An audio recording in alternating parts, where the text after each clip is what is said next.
Hello cyclist, my name is Dr. Carri.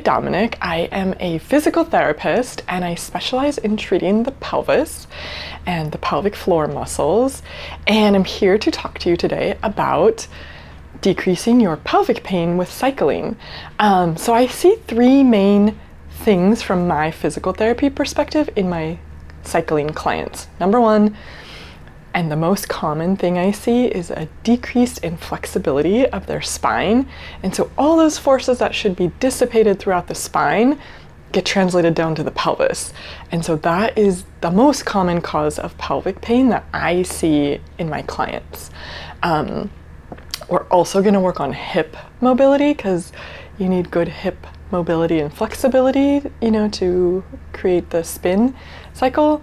And then the third thing is we're going to work on trunk stability. So if your trunk is unstable on top of the bike, even a little bit, over miles and miles and hours, that's going to create friction and irritation on the pelvis and the pelvic floor against the seat. So those are the three main things we're going to work on in this video series. The other thing I would suggest to my clients is get a bike fit. That can make a huge difference. Making sure your seat is at the right height and the right distance, and your handlebars are at the right height and right distance, and you have the best seat for you. There is no one best seat.